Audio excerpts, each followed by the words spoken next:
Joy University, best emerging university in South India. For admissions, contact. Bhakta Kannappa cinema గతంలో కృష్ణరాజు గారు చేశారు. అంతకంటే ముందు ఒక 4-5 సినిమాలు తమిళ్లో, కన్నడలో, హిందీలో కూడా వచ్చాయి. అందులో మహాదేవ శర్మ స్త్రీలోడు లేకుంటే ఒక అగ్ర కులానికి సంబంధించిన వాడు, అణగారిన వాళ్ళని ఒక తక్కువగా చేసి చూపిస్తాడు అనేది ఉంది. బట్ అలా కాదు, కన్నప్పలో మేము దాన్ని కరెక్ట్ చేసి చూపించాము అని తోట ప్రసాద్ గారు ఒక మాట అన్నారు. ఆ తర్వాత ఈయనకు కూడా భక్తిభావం ఎంత ఉంటుందో భక్తులంటే కూడా అంతే సమానమైనటువంటి దృక్పథం ఉంటుంది అనేది. యాక్చువల్గా మీరు ఇన్ని రీసెర్చ్లు ఇదంతా చదివినప్పుడు భక్త కన్నప్ప స్టోరీని కూడా మీరు టచ్ చేశారా, చూసారా? సో మహాదేవ శర్మకి సంబంధించి ఆ హిస్టరీ దాన్ని మీరు ఎలా చూస్తారు? అంటే నేను యాక్చువల్ చరిత్రను ఎప్పుడు నేను పూర్తిగా అవగాహన చేసుకుంటాను. ఆ సినిమా నేను తీస్తే నేను వేరే సినిమా గురించి నేను చేయను. కాకపోతే నాకు అనిపించింది భక్త కన్నప్ప నేను చూశాను, ప్రిలిటరీ వేన్ చూశాను, దానికి సంబంధించి చూశాను. అది నాకు అనిపించింది చాలా బాగా కష్టపడ్డారు మోహన్ బాబు గారు కానీ లేకపోతే మంచు విష్ణు కానీ. డెఫినెట్గా మంచి హిట్ అవుతుంది, ప్రజల్లోకి వెళ్తా అనిపించింది నాకు ఆ సినిమా చూస్తూ ఉంటే. ఎందుకంటే భక్త కన్నప్పని అంత గ్రాండ్ స్కేల్లో అంత ఆత్మను పట్టుకొని చేయడం నాకు నచ్చింది. వాళ్ళ ట్రైలర్ చూసినప్పుడు అనిపించింది నాకు, ఎందుకు సినిమా పెద్ద హిట్ అవుద్ది అని అనుకున్నాను నేను. అది ఇంకోటి ఏంటంటే నేను చెప్పిన సినిమాలు నేను ముందు చెప్పానండి, సినీ జోస్యం అనుకోవచ్చు నన్ను, సినీ జోషికుడు. ఎందుకంటే బిచ్చగాడు సినిమా దాన్ని పిలిచారు ఆడియో ఫంక్షన్, విజయ్ ఆంటోనీ. చల్లవాడి శ్రీనివాసరావు గారు మాకు చాలా మా నాయకుడు, అతను మంచి వ్యక్తి. సో ఆయన పిలిచినప్పుడు నేను వెళ్ళి మాట్లాడిన తర్వాత కథ విన్నాను నేను. కథ నాకు అజయ్ కుమార్ గారు చెప్పారు. నేను చెప్పాను, ఓపెన్గా చెప్పాను, రికార్డులో ఉంటుంది, అది యూట్యూబ్లో ఉంటుంది. అది అద్భుతంగా పెద్ద హిట్ అవుతుంది సినిమా అని చెప్పాను. అప్పటికి ఆ సినిమా గురించి ఎవరికి అంచనాలు లేవు, పెద్ద హిట్ అయింది. బలగం సినిమా చూశాను. బలగం సినిమా దిల్రాజు గారు చూపించారు, వేరే వాళ్ళు పిలిచి. చూశాక నేను వెంటనే ఒక రివ్యూ రాశాను, అది కూడా రికార్డెడ్గా ఉంది. ఈ బలగం సినిమా అనేది చాలా పెద్ద హిట్ అవుతుంది. తర్వాత వేణు అనే అతను చార్లీ చాప్లిన్ కంటే అద్భుతమైన పేరు తెచ్చుకుంటాడు, అంటే ఆ రేంజ్లో తెచ్చుకుంటాడు. ఇందులో విషాదం ఉంది, ఒక ఆత్మ ఉంది అని చెప్పి ఒక ఆర్టికల్ రాశాడు. ఇది రిలీజ్ అవ్వకముందే పబ్లిష్ అయింది, అది తర్వాత హిట్ అయింది అది. సో ఆ రకంగా ఏంటంటే జోస్యం అని చెప్పి సరదాగా అన్నాను, కానీ జోస్యం అని కాదు, ఊరికి బట్ అంచనా వేయొచ్చు చూడగానే. భక్త కన్నప్ప హిట్ అవుతుందని, హిట్ అవ్వాలని కోరుకుంటున్నాను. ఎందుకంటే అలాంటి సినిమాలు హిట్ అవుతాయి ఏంటంటే కొంచెం ఉత్సాహంగా మన సాంప్రదాయం సంబంధించిన సినిమాలు వస్తాయండి, మన సాహిత్యము సాంప్రదాయం నిలబడుతుంది. అందుకని అందులో మోహన్ బాబు గారు కానీ మంచు విష్ణు గారి గెటప్ చాలా బాగుంది, పెర్ఫార్మెన్స్ బాగుంది నేను చూసినంత వరకు ట్రైలర్స్. సో హోప్ఫుల్లీ ఒక పెద్ద హిట్ అవ్వాలని అవుతుంది అనుకుంటున్నాను. సో మీరు అనుకున్నటువంటి డ్రీమ్ ప్రాజెక్టులు ఇప్పుడు రామానుజ చరితం ఉంది, మునివాహనుడికి సంబంధించి కూడా ఉంది, ఇంకా కొన్ని ఉన్నాయండి, ఇంకా కొన్ని ఉన్నాయి, ఇప్పుడు చెప్పరు. కాకపోతే ఒక ప్లాట్ఫామ్ ని మాత్రం క్రియేట్ చేసి పెట్టుకున్నారు, ఒక డిజిటల్ మీడియాకి సంబంధించి. డిజిటల్ కంటెంట్కి మేము తయారు చేస్తున్నాము, ఒక ప్రొడక్షన్ హౌస్ చేసాము. దాన్ని బట్టి మేము ఫిలిం మీడియా డిజిటల్ కంటెంట్ అని ఒక సంస్థ లాంటిది అనమాట, అంటే సంస్థలో ఒక భాగం అది. దాన్ని వర్క్ చేస్తున్నాం. ఎందుకంటే మాకేంటంటే ఎవ్రీడే పని ఉంటుంది మాకు కానీ మా యూనివర్సిటీస్ కానీ అట్లా అనమాట. దానికోసం దీనిలో ఇందాక మీరు చెప్పినట్టుగా దీనిలో మాకు పరిమితులు లేవు, అనుమతులు కూడా లేవు. అనుమతులు ఉంటాయేమో తెలియదు, ఇప్పుడు లేవు. అనుమతులు చూడట్లేదు, పరిమితులు చూడట్లేదు. మేబీ అది చిన్న సినిమా అవ్వచ్చు, చిన్న కంటెంట్ అవ్వచ్చు, పెద్ద కంటెంట్ అవ్వచ్చు, ఈ వర్క్ అందరికి. అంటే మనం సంపాదించిన దీనిలోనే ఉన్నాం కాబట్టి ఇంకా వేరే పని తెలియదు కాబట్టి సింపుల్ అండి. సో ఇప్పుడు అనుమతులు పరిమితులు అన్నాడు, పరపతి అనేది ఎంత ఉంది శ్రీధర్ గారికి? చిన్న సినిమాలు లేకపోతే వీడియోలు తీసేంత పరపతి ఉందండి, అంతే. అంటే ఇందులో పరపతి ఏముందండి, మనం మంచి కంటెంట్ చెప్తే అదే పరపతి ఇస్తుంది మీకు, అంతేగాని కొత్తగా మనకు ఈ సబ్జెక్ట్ చేస్తున్నాము, మునివాణి చేస్తున్నాము, లేదా రామాయణం చేస్తున్నాము అంటే అదే పరపతి. ఆ సినిమా కంటెంట్ బాగానే వస్తారు వాళ్ళు. ఒక సోషల్ ఫైనాన్స్ ఫిల్మ్ చేస్తున్నాను నేను, టైటిల్ ఇంకా పెట్టలేదు, వర్చువల్ వన్ అనే ఒక సంస్థ ఉంది, వాళ్ళు ఇంక వాళ్ళతో కలిసి చేస్తున్నాం. అది కూడా మంచి ప్రాజెక్ట్ అండి.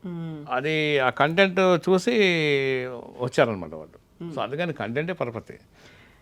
శ్రీధర్ గారు అనగానే ఒక నాన్ కాంట్రవర్షియల్ ఏమంటారు, అంటే మీరు తమ్నేల్ పెడితే తప్ప కాంట్రవర్సీ అవ్వదు ఇప్పుడు, నాన్ కాంట్రవర్షియల్. ఎగ్జాక్ట్లీ అదే పేరుంది, అలాగే సున్నితంగా మాట్లాడతారు అండ్ వివాదాలకి చాలా దూరంగా ఉంటారు, అందరినీ కలుపుకుపోతారు, నొప్పించరు. మీరు తానవ్వక అంతేనా? నొప్పించక తానవ్వక అంతేనా? కానీ తప్పించుకోను. ఎందుకంటే ఇప్పుడు అడిగినానికి మీరు భక్త కన్నప్ప అడిగారు, అలా కాంట్రవర్సీ ఉంది. నేను కాంట్రవర్సీ కాదు, సినిమా పెద్ద హిట్ అవుతుందని చెప్పాను. తర్వాత అవార్డ్స్ గురించి అడిగారు, అవార్డ్స్ నా అభిప్రాయం చెప్పాను. అంటే నేను చెప్పనని మీ ప్రశ్న దాటవేయలేదు, నేను ట్రూ. నెక్స్ట్ క్వశ్చన్ ప్లీజ్ అనలేదు. అవును. అంటే నా అనుకుని చెప్పాను. తప్పించుకు మాత్రం తిరగరా అసలు? తప్పించుకు తిరగను, కానీ నొప్పించను. అంతే. ఎందుకంటే నొప్పించడం, మనం ఉన్నది స్నేహం కానీ జీవితం కానీ చాలా స్వల్పకాలం ఉంటుంది కదా, దానిలో ఎందుకు శత్రుత్వం పెంచుకోవాలి, ఎందుకు గొడవలు పెట్టుకోవాలా, దాన్ని ఏం సాధిస్తాము? చివరికి అవసరం దేశంలో అంటే 90 ఏళ్ళకు 80 ఏళ్ళకు ఒక కనుమూసి టైంలో రీల్ తిరిగితే ఆ స్టోరీలు పర్ఫెక్ట్గా ఉండాలి కదా, ఇలా చేయకుండా ఉండాల్సింది, మనం తినకుండా ఉండాల్సింది, మనం కొట్టకుండా ఉండాల్సింది ఎందుకు అనుకోవాలి? అప్పుడు ఆ రిగ్రెట్ మన ఫీల్ అయినాకనే చేయడానికి ఏముండదు. మనం అంటే అది రెక్టిఫై చేసుకోవాలి, కనుమూస్తాం మనం. అవును, రివర్స్ చేసుకోలేం కదా అని అనిపిస్తుంది. ఓన్లీ ఫిలసాఫికల్ థాట్ అంతే, పాసిబుల్ కాదు ఒక్కోసారి. ఎందుకంటే అందరు మనుషులకి ఆవేశం ఎట్లా అదుపు చేసుకుంటారు, చేయలేరు కదా, కోపాలు ఉంటాయి. అది అవుట్లెట్ అవసరమే, ఒక్కోసారి ఇళ్ళలో కోపాలు ఉంటాయి, కోపాలు బయటికి పోతే కానీ అవుతుంది, లేకపోతే అది లోపల నెగిటివ్ ఇంపాక్ట్ క్రియేట్ చేస్తుంది. అందుకని అవుట్లెట్ ఉండాలి, కోపానికైనా లేకపోతే ఆవేశానికైనా తప్పదు అని అనిపిస్తుంది నాకు. ఇది జనరల్ ఫిలసాఫికల్ థాట్ అన్నారు, కానీ అది కాకపోవచ్చేమో. శ్రీధర్ గారు దీన్నే ఫాలో అవుతుంటారు, ఒక ఫిలాసఫీగా అదేదో అనుకొని పక్కన పెట్టలేదు. ఎందుకంటే 18 ఏళ్ళు ఒక రిలీజ్కి నోచుకోవట్లేదు, బోల్డని స్ట్రగుల్స్ ఉంటాయి, అండ్ దాన్ని బయటపడాలి, ఓవర్కమ్ అవ్వాలి, బోల్డని మాటలు వింటూ ఉండాలి, విమర్శలు ఉన్నాయి, ఇది ఇంకా రాదు వదిలేయండి అని మీకు చెప్పిన వాళ్ళు ఉంటారు. వాటన్నిటిని తట్టుకొని రిలీజ్ చేసి దాన్ని సూపర్ హిట్ మూవీ, ఎస్ ఈ సినిమా నేను తీసాను, శ్రీధర్ గారు తీసారు, అయ్యో ఎందుకని ఇంతకాలం మనం వెనకడిగేసాము అని ఒక ఫీల్ అయిన వాళ్ళు ఉంటారు కదా. సో ఇదేం ఫిలాసఫీ కాదు, యాక్చువల్గా మీరు ఫాలో అయ్యేదే అది రిజల్ట్ వచ్చింది కాబట్టి అండి. నేను కొమరం భీమ్ అనేది ఒక దశలో అనుకున్నాను ఎప్పుడు రిలీజ్ అవ్వదు, ఈ డబ్బాను మోయడం వేస్ట్, తీసుకెళ్ళి ట్యాంక్ బండ్లో పడేస్తే కనీసం నా మైండ్లోకి వెళ్ళిపోతుంది అని అనుకున్న రోజులు ఉన్నాయి. అది వద్దని ఆపింది నా మిస్సెసే. ఆమెకి సినిమా మీద, ఆమె సినిమా మనిషి కాదు, సినిమాకి సంబంధమే లేదు. తన భర్తకు కళ ఉంది, దాన్ని ఎందుకు దాన్ని చిదిమేయాలనే ఉద్దేశంలో ఆపింది, లిటరల్గా ఆపింది ఒకసారి, వద్దులే మనం చూద్దామని. సో అలాంటి టైంలో కూడా మనం ఏదో నిరీక్షణ చేసామో దానికి ఫలితం ఉంది కదా, ఉందని కాబట్టి ఇంకా అది నాకు సిద్ధాంతం అయింది, జరిగింది కాబట్టి. ఇప్పుడు నాకేంటంటే వెయిట్ అండ్ సీ అంటాను, ఓకే తొందర ఏముంది అని చెప్తాను. అలాగా జరుగుతూ ఉందండి. యాక్చువల్గా నాకు దేవుడి దేవల్ల కుటుంబం కూడా బాగానే ఉంది. ఒక అమ్మాయి డాక్టరు, దానికి పెళ్లి చేసాము కోవిడ్ టైంలో, కోవిడ్ కళ్యాణం. ఎక్కువ మంది పిలవలేదు, కాకపోతే మంచి ఇంట్లో పడింది. మా విఎఫ్ఆర్ డాక్టరు, ఆయన advocate, they are good people. మా అల్లుడు కూడా. ఈ అబ్బాయి ఏమో ఇదే లైన్లో ఉన్నాడు, వద్దన్నా కూడా. అంటే నేను వద్దలేదు, వాళ్ళ మదర్ వద్దంది. ఎందుకంటే ఆల్రెడీ ఒక సైనికుడి భార్య ఇంకో సైనికుడి తల్లి అవ్వడానికి ఒప్పుకోదు. అంటే పోరాటమే ఉంటుంది, పర్ఫెక్ట్గా ఇంత డబ్బులు వస్తాయని ఇట్లా ఉన్నాయి ఏముండదు. అయితే అయినా కూడా వాడు బాగానే ముందుకెళ్ళాడు, అవార్డు తెచ్చుకున్నాడు, బాగానే రాస్తున్నాడు, జరుగుతూ ఉంది. అంటే ఏమంటారంటే మనం ధర్మం రక్షిత రక్షిత అంటారు. అంటే ధర్మాన్ని రక్షిస్తే ధర్మాన్ని రక్షిస్తుందని. కుటుంబం అలాంటిదే, కుటుంబం రక్షిత రక్షిత అనమాట. కుటుంబాన్ని మీరు జాగ్రత్తగా రక్షిస్తే కుటుంబం మిమ్మల్ని రక్షిస్తుంది అవసరమైనప్పుడు అని నమ్ముతాను నేను. సో ఈ జూన్ 24కి ఎన్నేళ్లలో ప్రవేశిస్తున్నారు మీరు? ఇది ఒకటి నేను సమానం చెప్పలేని ప్రశ్న దాటవేయచ్చు మీరు. సో నెక్స్ట్ క్వశ్చన్ అంటే డైలీ యాక్టివిటీ ఏముంటుంది, ఏం తింటారు, ఇలా ఏం చేస్తూ ఉంటారు? ఇలా పూర్తి శాకాహారి అండి నేను, ఎలాంటి అలవాటు లేవు. నేను సినిమా ఫీల్డ్కి వెళ్ళాను, మా అమ్మ వద్దండి యాక్చువల్గా. వద్దున మనకి అంటే మేము యాక్చువల్గా దగ్గరే ఒక మామను వదిలిపెట్టి 1 వీక్ కాదు, ఒక 1 డే కూడా ఉన్న పరిస్థితుల్లో నేను చెన్నై వెళ్ళిపోయాను. ఆమె చెప్పింది సినిమా అంటే ఇట్లా ఉంటుందంట కదా, ఆమె తెలియదు, ఎవరో చెప్పుంటారు, చెప్తే ఇట్లా ఉంటుందని. నేను చెప్పిన లేదమ్మా, నేను ఏమీ అలవాటు చేసుకోను, ఏమీ తప్పు పని చేయను అని చెప్పాను. అదే మాట ఇప్పటిదాకా నిలబెట్టుకున్నా అనుకుంటాను నేను, అంతేండి, అంతకంటే ఏం లేదు. తర్వాత ఇక కాంట్రవర్సీ లేకపోవడమే మనకి జీవితం అండి. ఇక హాయిగా మనము నిద్రపోయామా, పొద్దున్న లేచామా, మన పని చూసుకున్నామా, అంతే. శత్రుత్వం ఎవరితో లేదు, శత్రుత్వం సంబంధించిన భయము లేదు, అంతే. అది ఒక ఫిలాసఫీ అని చెప్పిన చాలామంది అలా ఫాలో అవుతారు, నేను కూడా వాళ్ళు ఫాలో అవుతాను. లక్షల మంది ఇలాగే ఉంటారు, నేను ఒక్కడైనా కాదు.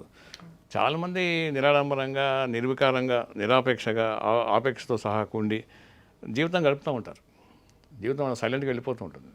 అలాంటి నిశ్శబ్ద జీవన స్రవంతిలో నేను ఒక భాగం. సింపుల్.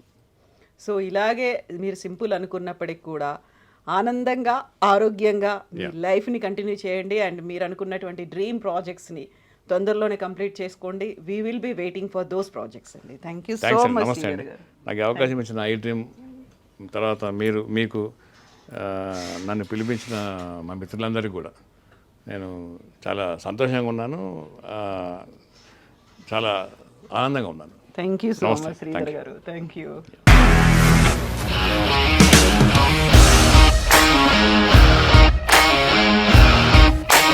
ఇండస్ట్రీలో కమిట్మెంట్ ఇష్యూస్ వస్తే నీకు కూడా వచ్చినట్టు? మార్నింగ్ తీసుకెళ్ళానంటే కొట్టి పడేస్తారు.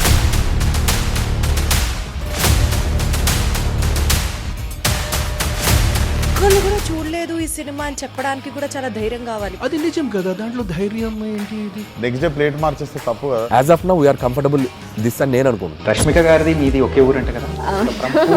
నీకు కోపం వచ్చిందంటే బాగా తిట్టేత్తరా? తిట్టేద్దామండి. నిజంగా గేమ్ ని ఎలా చేంజ్ చేయగలిగారు? ఏపీఎస్ఎఫ్సి వాళ్ళకి 6 నెలల్లో నేను 6 లక్షలు కట్టా. బిజినెస్ చేయాలనుకుంటే it is as difficult as riding a tiger.